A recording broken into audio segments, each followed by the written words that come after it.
Ladies and gentlemen, welcome to the podcast. My name is Glenn, and I'm here with Adam and Colin, and your Overwatch League news starts now. One shot, one kill.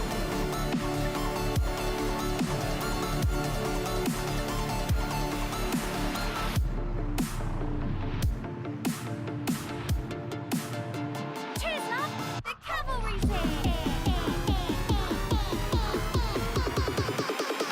Nerf this.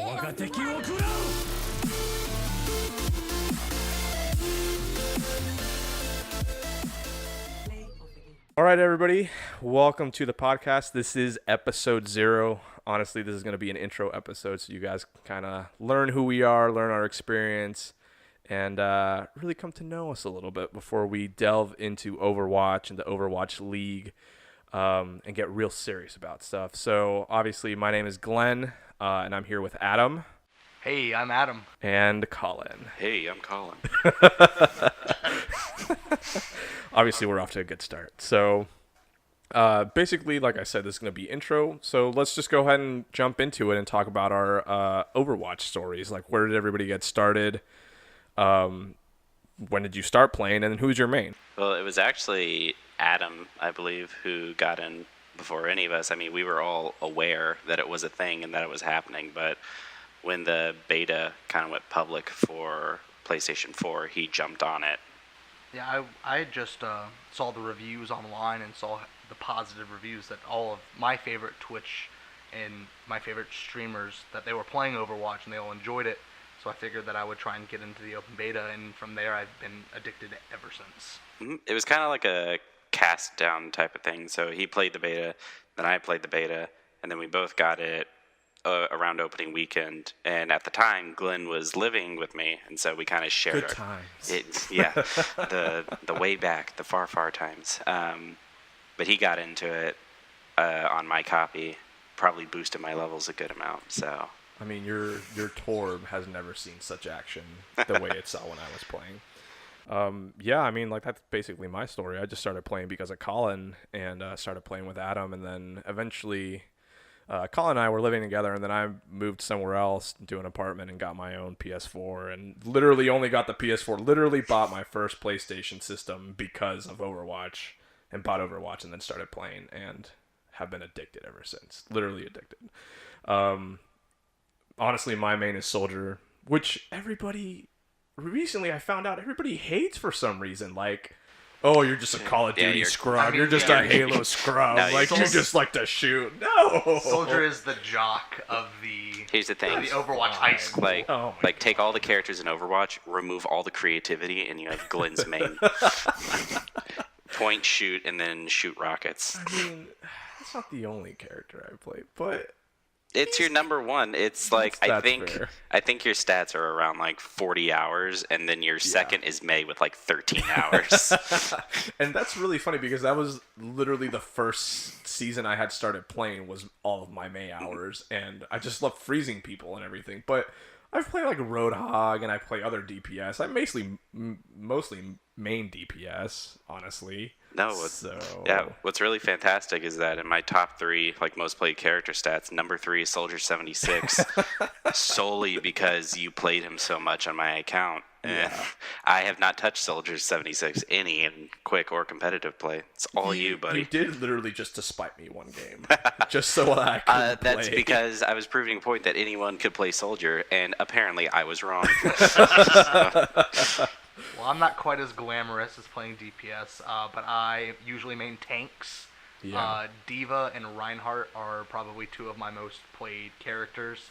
Your Bay was Roadhog though before they nerfed Yeah. him Well, to the Roadhog moon. got- Nerfed him to the moon and Roadhog back. got nerfed to oblivion, so I've He's stopped. making a comeback, I feel, to be Slowly honest but with surely, you. the Slowly but Roadhogs will surely. rise.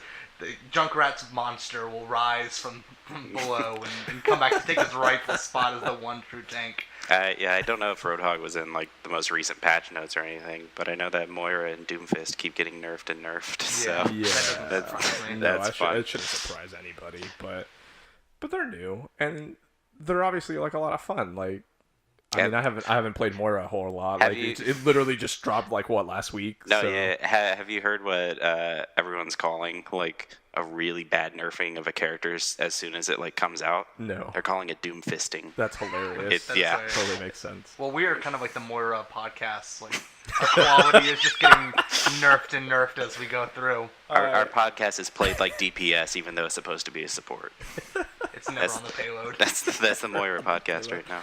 I mean, obviously, if you've been listening this long, you have realized that we clearly have no idea what we're doing. To be honest, we're starting on the ground floor. The whole purpose for this podcast is because we have such an affinity and a love for Overwatch as it is, and we are fascinated by the league, and honestly just want to get on the ground floor and just start covering any news, start covering the matches, start covering the community and everything around it, because it's such a like an interesting community to be a part of. Wouldn't you guys agree? Like, But yeah, I'm pro Overwatch League. I'm not just like going to be a negative Nancy about like any of this, but I'm super interested to see if Blizzard can kind of create its own esports league, because we obviously have teams out there like Cloud9 or FaZe that are actually well known for playing Overwatch competitively and professionally outside of what Blizzard is trying to build here. And now that Blizzard is building something that they're curating and that you actually had to work towards and be placed into a team, so you're not coming in with people that you're traditionally playing with, I'm really interested to see how that shapes up, because that's honestly more traditional of a sports team. Whereas something like Cloud9 or other competitive Overwatch teams, like at least 2 or 3 of the guys going into those teams know each other. Whereas at least for the Mayhem and several other American teams, we're pulling players from other countries. oh, mostly Finland, which I think is hilarious. Yeah, Which they had a strong showing at the World Cup, so I'm not terribly surprised. No. But I think it's just very interesting that, it's a Misfits sponsored team. Yeah. And that most of our players are coming over from Finland and Sweden. we should clarify, we're from Orlando, so We've all come from all over the country, but we Yeah, mostly we all- live in Orlando. So any like support or I mean, we're obviously going to cover everything, but any big support and fandom is probably going to go towards the Mayhem. Because we But live here. yeah. So, We'll go so- into like favorites of who we actually think is gonna Yeah, win I'm later like- on, but we will support the Mayhem until We're kind of We were lucky enough to be in a state that got its league that's Absolutely. going to be focused around Orlando and Miami. So we're just kind of like, well, if we don't support the Mayhem, we're not supporting the home team, and we're not actually showing up for what Blizzard is really trying to make happen. Which is at super the moment. interesting, as I think out of the 3 of us, I'm probably the biggest traditional sports fan. Oh, definitely. for sure. So I'm going to be super interested to see how this takes over, my own fandom, because there are sports. I'm not a huge basketball fan. I obviously root for the Orlando Magic. They're the local team, but that Papa John's Pizza that coupon. 50% off when they win. Fingers crossed. When's the last time they won? It's been a while. There you don't go. have to talk We don't really have to talk about that. We ignore that. But it's going to be really interesting to see covering the entire league and trying to, follow an entire sport while also supporting one team. Seeing how these matchups really play out and how the league shapes these teams. Especially because like North America has such a strong showing of teams, but Yeah. obviously it's not just North America. Like we're contending with like London, South Korea. Right, Like they all have their own like teams, and they're going to be active participants with the North American leagues. Absolutely, So, I'd love to see an Australian team. All the people I follow on YouTube are Australian because the accents are amazing and fantastic and hilarious all in general. But going back to what you were saying, Adam, like literally, like how lucky are we, especially as nerds and fans and players, video game lovers alike, to be able to be on the ground floor and watch this whole thing kind of unfold. I mean, I was trying to explain this to somebody the other day, and I was like imagine being the guy that was there when basketball started or football started and was like, you know what? This is going to be really big someday. I'm going to be a fan. And like, where are they now? Like, they have obviously like national leagues. I mean, we don't compete internationally. Basketball we do for Olympics and the stuff Olympics, like that. and there's also Yeah. teams in Toronto and Right, of course. But I mean, like think about it. Like, we are on the ground floor of something that could potentially be a global sport, and esports is becoming so popular now that this is legitimate. I mean, we have a commissioner, we have teams, we have health benefits, we have salaries, we have bonuses for performance and stuff like that, and tournaments won. Like, this is incredible. Like, this is to me anyway. Like, for this, playing video games as a kid, I would have never dreamed that this was going to be something that was possible. So Yeah, I mean, no one really did. And I mean, like you said, esports with avenues like Twitch and YouTube gaming, and just, I mean, like, I think like either TNT or TBS occasionally shows like League of Legends. TBS did the World Cup for Overwatch, didn't they? I'm pretty sure they Pretty did. sure, yeah. I know Disney XD has the streaming rights as well, Yep. so you can, if you have like the Disney XD app on your Fire Stick or any other smart device, you can actually go in and watch replays of every match with full commentary. Small plug. Yeah, I mean, small plug, yeah. Not sponsored content, Disney XD. However, We if are anyone not- wants to give us money, Yeah. we're willing to We're sell not- ourselves out. We're not against your sponsorship money, though, Disney. So Or just money in or general. just money in general. Oh, man. Well, So let's kind of dive into how. I mean, obviously, we're not top tier when it comes to actually playing Overwatch, but we're gonna kind of show you a barometer of like where we stand, at least with like the last couple competitive seasons. yeah. I think Glenn here is probably the most. I got really lucky my first season playing. Oh boy! and that I have not gotten any better since. The first season I actually started playing was, I think season 4. No way. I only categorize the last 3 seasons. That's fair. as far Okay, back. Yeah, I'm pretty sure I've been playing more than that, but you probably jumped in at like season 2. Yeah, Like, that's what I was thinking too. But I've hit platinum, I think, once or twice. Definitely twice. And that was my highest season, is just hitting plat. And then every season since then has been just a struggle at gold, never going anywhere. So that's been a fun time. That's a fun part of the game. It's Yeah. just- yeah. Getting so close, 24.99, and then getting knocked all the way down back to 2,000 something. It's a fun time. The way Jeff Kaplan intended. Our Lord and Savior. Yeah. I had a huge accomplishment like 2 seasons back when I transitioned from bronze to silver. So I'm making waves in the community and trying my darndest. But I You want honestly to know I why never, you got silver? Because me and Adam went over to your place And we started playing played when a you lot of weren't matches on home. your account. it's like I'm the kind of stuff I'm into is like Last of Us, Uncharted, obviously like single player experiences, but like I've never done any like competitive multiplayer, like not even the free stuff. Like League of Legends never drew me in, like not even like Hearthstone, StarCraft, Modern Warfare, or whatever. None of that kind of captured me. And even though I'm not the greatest at Overwatch, it's like it's enough It's still a lot of and it's fun, very yeah. just like interesting and very just like fun to play. Yeah. Whereas like I don't know, like Battlefront or anything that has like loadouts and like specific stuff that you have to pay attention to, like alteration cards, perks, whatever. Like this is just like, oh, this is Diva, this is her abilities.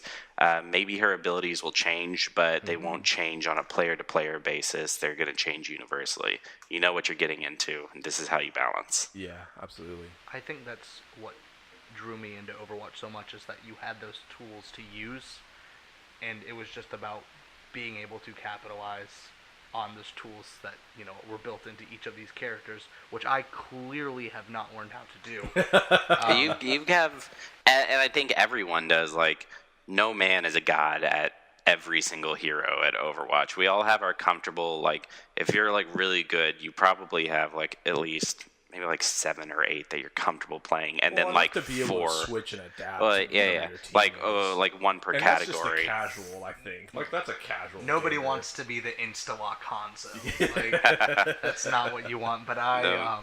the past few seasons, like I said, I mostly play tanks, so nothing too glamorous. Yeah. But I've been kind Aim of... is pretty terrible. Huh? I said your aim's pretty My terrible. aim is pretty terrible. So, My aim is not great too. Like my main is Junkrat, and even at that point, like Junkrat, while you don't have to have precision aiming, like obviously, Yeah. Good timing. Good timing, and you can just like bounce your projectiles off the wall. You can Right. set traps. It's like, while I'm not good at Soldier 76, obviously, because pointing and shooting never been my forte, I'm good at something that may take a little bit more creativity. Yeah, that's fair. yeah. So, I've been Winston. hovering around plat for every single season. We're gonna get you. Have you touched the sun yet? I've Have you not reached touched up the there? sun. No. Our Lord and Savior Jeff Kaplan There you go. led me. The words are hard. Led me right to the sun, and I was getting a little sunburnt, a little toasty, the little Florida toasty. sun. Um, And then he dragged me right back down. It's always fun. it's called the Icarus Complex. Yeah. Absolutely. I mean, like, again, like this game is super unique. I don't know about you guys. I mean, I played competitively when I was in like high school. Mostly just like Halo, nothing serious, and it was mostly like local tournaments and stuff like that. Like if my school was doing a game night and they had a Halo tournament, like you bet I was going to like Steak and Shake or something with that gift card I'd win at the end of the night. So Oh, look at fancy guy over here. When Yeah. Steak and Shake gift cards I from was a Halo real tournaments. ladies guy. Oh, yeah, absolutely. I love that shameless plug. Oh yeah, I won the Steak and Shake gift card. Very clearly, I won my high school's tournament. Not that I needed the gift card since Steak and Shake is such a deal already. Yeah. Also, not sponsored content. Although we are not against taking Steak and Shake money. Hey, those are Nutella shakes. Yeah. Just pay me in Nutella shakes. I'll be fine. Yeah, wait 3 to 6 months and you'll get your steak or shake right on time. Fantastic. Well, let's keep moving forward, shall we? We've talked about our experience. We've talked about the heroes that we really enjoy. We've talked about how long we've been playing, and how we've got introduced to such a just unique game in general. And I guess we can circle back to the community, because the community that surrounds it is also incredibly unique, between Reddit and Twitter, and just the amount of people that show up to the tournaments, and even at BlizzCon, like the people that showed up to watch the World Cup this past BlizzCon was absolutely insane to me. Like It's like, and I mean, obviously different game, different genre, but if you look at like League tournaments, that's like selling out stadiums, and I can easily see a game as kind of in the public awareness, winning several Game of the Year awards. Like I can see that in the League that follows it, easily filling out stadiums as well. And you mentioned Reddit, and that's the best place if you really want to get specific, because there's like, so I'm currently subscribed to r/Overwatch, r/Overwatch League, and then r/Orlando Mayhem, because there's just 3 different layers. Like you can get as specific as you want. If you have a team that you're following, they have a subreddit and they have supporters, and you can you can just group up with people that are excited about the same thing as you. Community, you can. It's not very hard. easy. It's not Yeah. hard. And most of the time, they're very accepting. Unless you're on Reddit and you post a meme that you think is really funny, and they shred you to pieces. Glenn is Well, you said clearly- funny, and apparently the masses decided otherwise.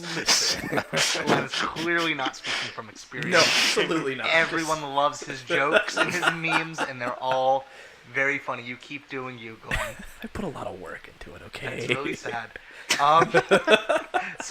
But I think when we look at this community and we're looking at Twitter, just even these teams' pages Oh, it's and fantastic. their It's hilarious. interactions and trash talk that they've been doing back and forth. The Mayhem's Twitter page is just a joy to follow. Yes. They don't really. They're not in the business of trying to pretend to be nice with anyone. I mean, everybody's just having fun, I think. Like, everybody's just, like, happy to be along for the ride and just, like, really enjoying it. And I guess whoever's actually managing those Twitter accounts is having a great time. But because I'm assuming none of the actual guys on the team are... Well, who's the Mayhem managed by? Is that... That's a Misfits Gaming. That is Misfits? Yeah. Yeah, Misfits Okay. Gaming. Yeah. So maybe whoever just doing their social media jumped over and was like, you know what, I'm going to take this for a spin. You know, let's go pick on the Valiant while we're at it. Houston Outlaws, you're next. So it's just fun seeing them take shots at one another and really, Absolutely. just embrace even something as simple as like the emojis they have at the end of their name, like the palm tree and the bomb emoji. It's fantastic. It's just a way to connect with the community. And speaking of connecting with the community and social media, if you would like to connect with us, Adam, if you'd like to connect with us, you can follow us on Twitter. If you look up Overwatch League Now, you'll find us on Twitter. We are going to be establishing more outreach, more social media platforms as we, kind of learn on the fly here. we are. This is a learning process for all three of us, really. We've always been so casually just consuming this media that now we're finally contributing, and it's a very much learning process. If you want to look us up, I think it's at OW League Now, OW League NOW. If you want to find us on Twitter, and if you want to find us on Reddit, well, do you know what our Reddit thing is? I don't. Well, I guess you can't find us on Reddit. I guess I didn't make that yet. That was I think that was my responsibility. That is but your for those of you responsibility. tuning in at home, the OW in OW League Now stands for Overwatch. Yeah. If Whoa. you see what we did there. We tried to be clever. We tried to be clever, and I should Let's see if it'll pay off. it We'll find clearly out. didn't work. I should probably follow our But Twitter we account. talked a lot about. Yeah, are you not following us already? No, I am. I just followed the Florida Mayhem, though. I was not following them. Oh, you weren't following them. Good. I'm a big fan. I'm following Telltale Games to keep up with the Batman series, Oh. but I'm not following the Florida Mayhem. Also not sponsored by Telltale Games. Their Batman game is out and fantastic, though. The newest episode just released today. I have not been able to play it yet. Moving on. So, we talked a lot about the league, and we talked a lot about, our experiences with, playing Overwatch and our love for that game. But, we have, each individual, we each bring our own unique spin on the game. For sure. And our own favorites. So, I know personally, I just got done playing a very long, probably embarrassing long session of Overwatch that my fiance is not going to be happy about. But I get so much joy playing on something like Dorado. I played like 3 games in a row on Dorado. I love Dorado. That's my favorite map, and I just it brings me so much joy in seeing, how detailed this world that Blizzard built for Yeah. this game is. Well, with Blizzard, at least in Overwatch, it's all about show, don't tell. Like they have shorts, which are fantastic, by the way, really, really well made. But also, if you just look at different maps in the world, you can pick up the pieces of like what's going on, like what kind of world they live in, what storylines are going there. Like if you look at Route 66, like it literally, it starts off and there's just a crashed train, and you have to assume that like. God, what's Reyes's evil? Gabriel Reyes, Reaper? No. His community that he works in, Sombra. Blackwatch. That was in the Talon. Overwatch. There you go. Thank you. Welcome to Overwatch Trivia. Yeah, One to be for 3. fair, yeah, to be fair, 33%. I did not know it was One as well. shot. But 3 shots, 1 kill.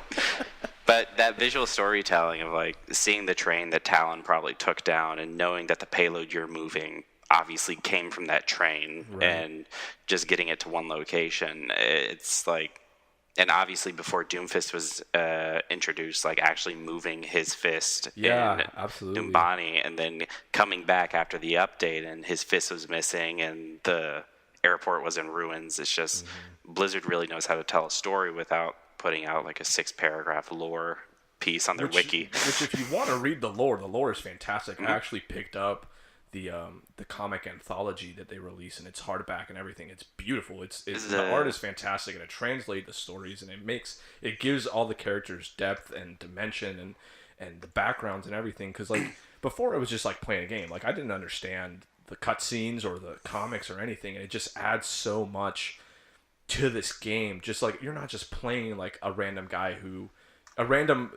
talking monkey that jumps around and shoots electric beams out of his gun. Like That would be a ridiculous concept for a character, by the way. I don't know what game would put a monkey that shoots electric beams out of his gun. He's not a monkey, he's a scientist. Just so you know. And he loves peanut butter. And I mean, like going back to it, also a character like Reaper. Like if you follow like from Gabriel and Blackwatch all the way up to Reaper and Talon. Like it's awesome. Like, yeah. It's just so cool. Like there's depth, there's history, there's backstory. And he has such connective tissue with Soldier 76, but also with like Mercy and now like, Moira too, as we just learned. Yeah, with and all her new stuff. You get a feeling that the world's alive, even if you're Tracer playing on the same team as Reaper, or you're like just going out and killing versions of yourself. Well, like, even just voice lines, even just no, it's just lines, like everything is just just little interactions like that before you get into kind of the ridiculousness of the main game. Yeah. Just remind you that like, oh, this character that I'm playing actually like within the confines of the world has a purpose. Like Lucio is just a DJ turned revolutionary. Yeah, like, and honestly, like, this is one of my favorite details. I mean, obviously, the Overwatch community, if you're really big into it, we lost a player and a coach, Internet Hulk, which I'm sure you guys heard about. Yeah. German player who was on NVS. They gave him a tribute in Eichenwald.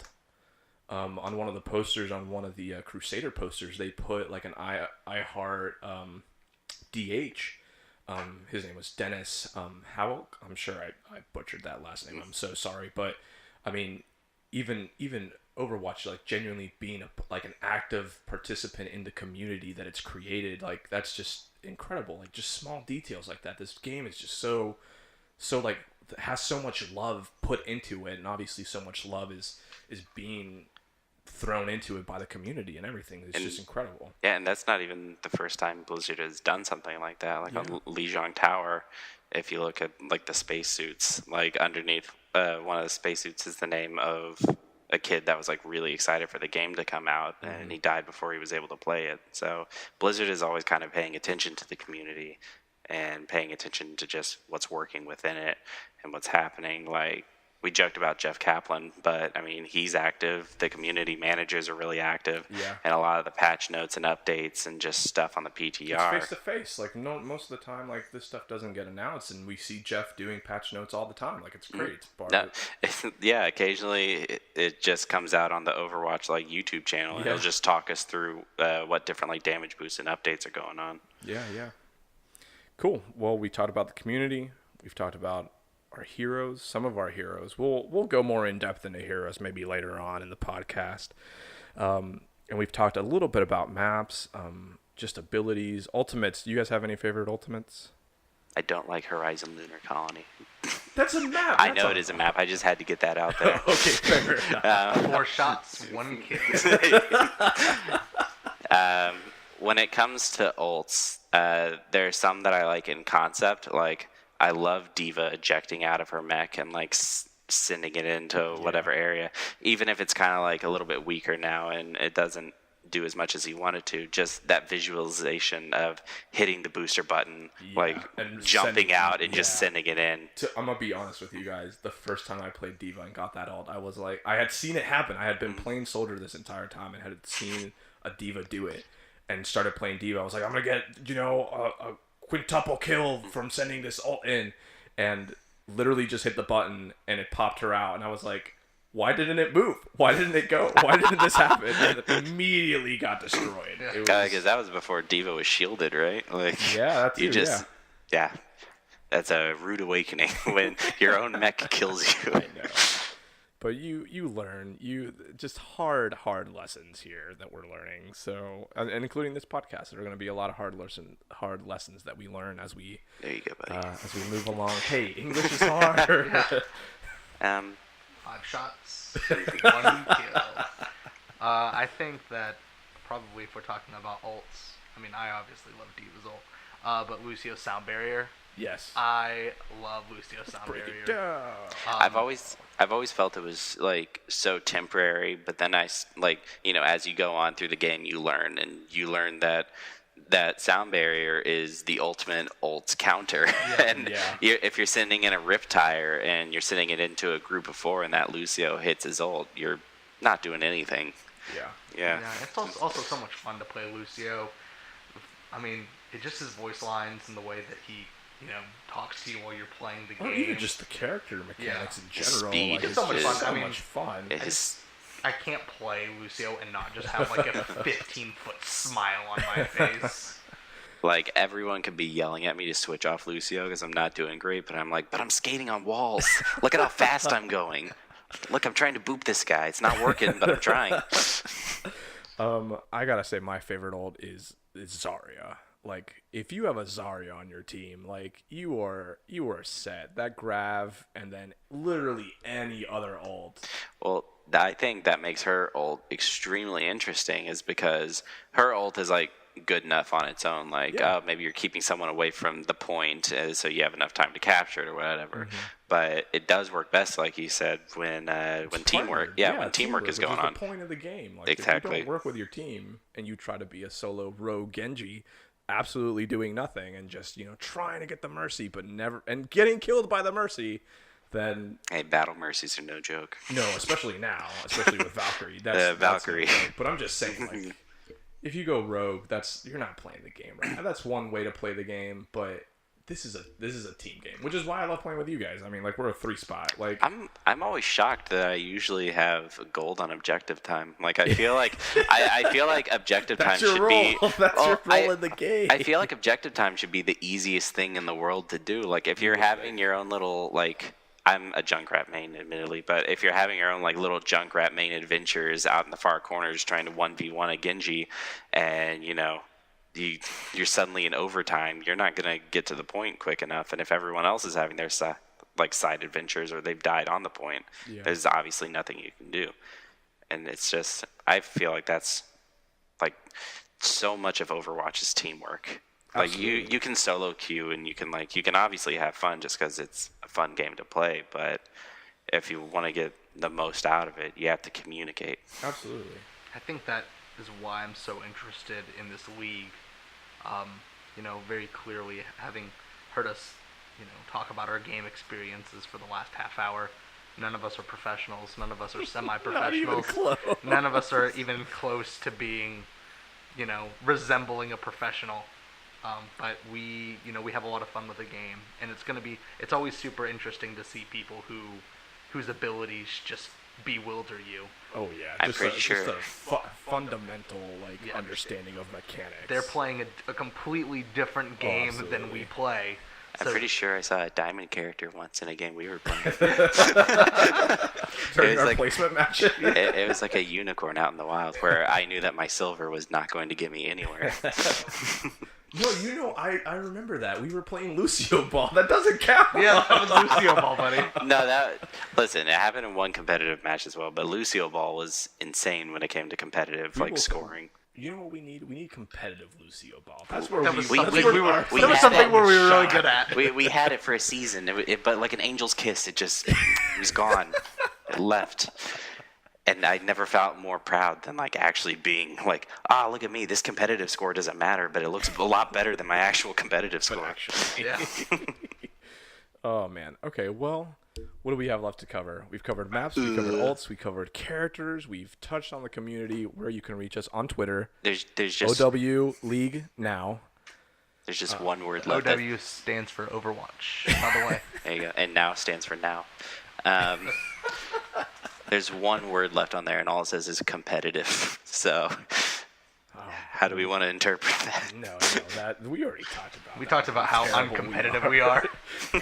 Adam is by far the most competitive of the three of us, though. Like, I do get ragey pretty easily. I will say that I'm never toxic, but I get pretty ragey. Glenn has probably the highest skill level. Adam gets the most ragey, and I just go into, like, if anyone's going to start sarcastically throwing, not that I ever do, but if anyone's just going to be like, this game's lost, it's probably going to be me. Let me do this sexy Junkrat emote outside of the spawn and see how this helps. No, Colin was voted most likely to emote in spawn in high school. Here's the thing. The number one motivator, Lucio can say, look at this team, gonna do great, like, however many times. But if you get a Junkrat doing his vaudeville dance in front of the spawn door before it opens, that's motivation right there. That's more motivational than the speech in Braveheart. It's just like gather round. I'm gonna dance on my tire for you. And is it tire or the mine? I thought it was the mine. No. You dance on the tire, and then the mine's the top hat. You didn't see it, but I pantomimed his emote right there. Yeah, it's pretty embarrassing. I have it burned him to my head because it's the one thing I'm known for. Vaudeville Colin. It's what they call me. That's what they call them. All right, guys. Well, thank you so much for listening in. 35 minutes could not have gone faster, but we appreciate you tuning in. Tune in for the next episode and listen to us. We are really excited to start this, and we are excited for you to be a part of our journey. Until next time, this is Adam. This is Glenn. And this is Colin. And stay on the payload. Sick. One shot, one kill.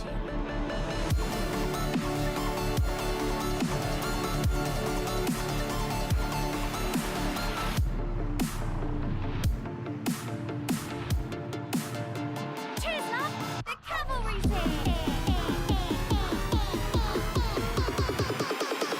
Nerf this.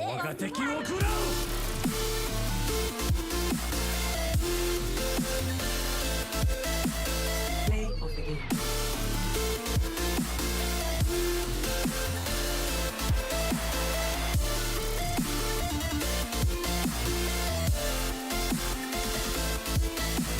Heroes never die.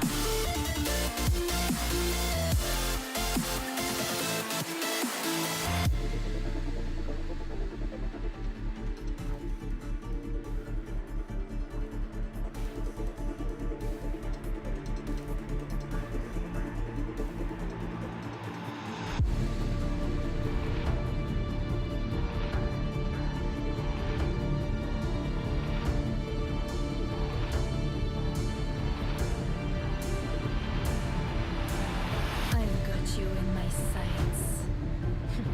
Fool.